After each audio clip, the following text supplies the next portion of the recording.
quarto domingo do tempo comum, que no seu ciclo proclama o Evangelho das Bem-aventuranças do capítulo 5 de São Mateus, com o qual se inicia o Sermão da Montanha.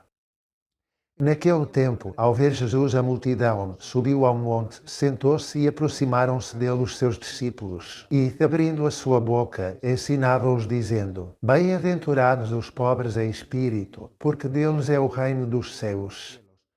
Bem-aventurados os mansos, porque eles herdarão a terra. Bem-aventurados os que choram, porque eles serão consolados.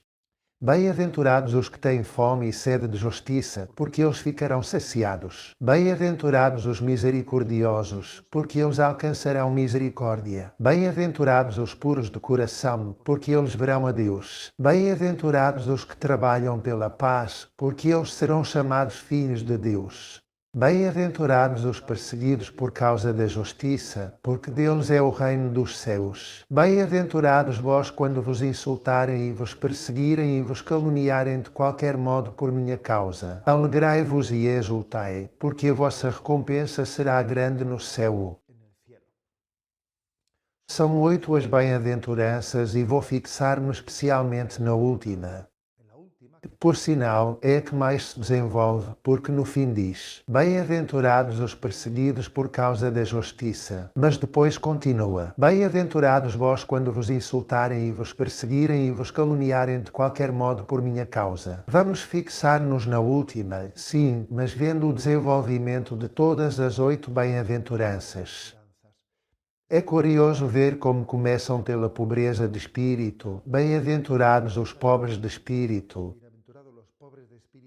Isto é, os que têm um coração humilde e abandonado nas mãos de Deus.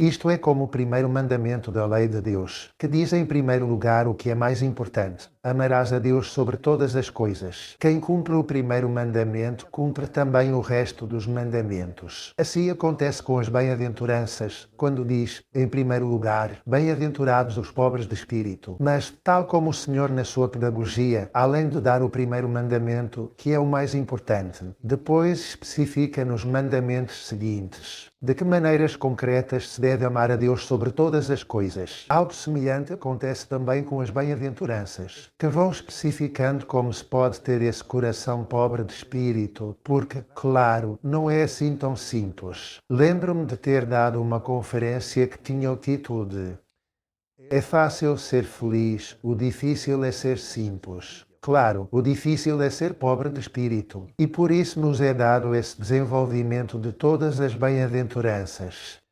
Santo Agostinho dizia que as bem-aventuranças não são ditas ao acaso, mas que marcam um itinerário de imitação de Cristo.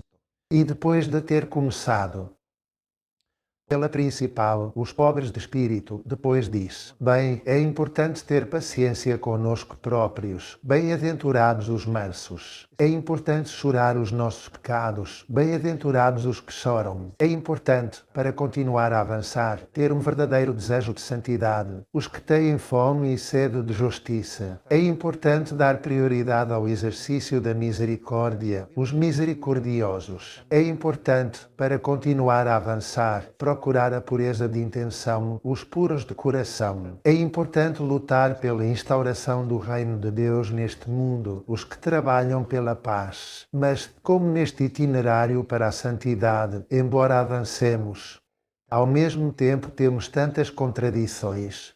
E às vezes a nossa fraqueza e a nossa debilidade levam-nos a recuar. Deus tem misericórdia de nós e Deus permite que sejamos provados pela cruz para poder completar esse caminho de crescimento das bem-aventuranças. Para que completemos o nosso caminho, o Senhor, no fim, permite a prova, permite a cruz. Porque, senão, não completaríamos o nosso caminho para a santidade. Por isso, a última bem-aventurança diz: Bem-aventurados os perseguidos por causa da justiça, porque Deus será o reino dos céus. Bem-aventurados vós quando vos insultarem e vos perseguirem e vos caluniarem. De qualquer modo, por minha causa, alegrai-vos e exultai, diz. Pois bem, é preciso dizer que, portanto, sem a cruz não poderíamos chegar a completar o caminho da nossa vida, o caminho para a santidade. Alguém disse que Deus sussurra na natureza. Deus fala nas Sagradas Escrituras e Deus grita desde a cruz. E às vezes Deus tem de gritar desde a cruz para romper a nossa surdez e para que comecemos a escutar. Portanto, é tão importante que descubramos a última bem-aventurança, que todas as contradições que acontecem nesta vida, que todas as cruzes, que todas as incompreensões, fazem parte do desígnio de Deus para que o nosso coração seja pobre e humilde, para que sejamos pobres de espírito, caso contrário não o conseguiríamos. Dessa maneira poderemos ter um coração manso, e aos inimigos, até mesmo os que nos perseguem, rezando pelos que nos perseguem, superando o medo da perseguição e da contradição. Quando vos entregarem, não tenhais medo, porque o Espírito Santo colocará nos vossos lábios as palavras adequadas. Mais ainda, esse momento da prova, da perseguição, Deus servir-se-á dele para dar testemunho diante do mundo. O momento mais duro costuma ser o momento em que Deus nos permite dar testemunho. Eu, nestes dias anteriores, perante esse grande acidente ocorrido, com tantos falecidos, comentei a frase de que quão verdadeiro é que os reveses da vida se transformam em grandes oportunidades para dar testemunho. Quantas pessoas se terão aproximado de Deus pelo testemunho que deram aqueles que, no momento da prova e da cruz, manifestaram a sua confiança em Deus. Portanto, até parece provocador o que diz a última bem-aventurança. Alegrai-vos e exultai quando vos perseguirem, porque a vossa recompensa será grande. Diz São Paulo na carta aos Colossenses: agora alegro-me nos sofrimentos que suporto por vós, e completo na minha carne o que falta às tribulações de Cristo, em favor do corpo de Cristo, que é a Igreja.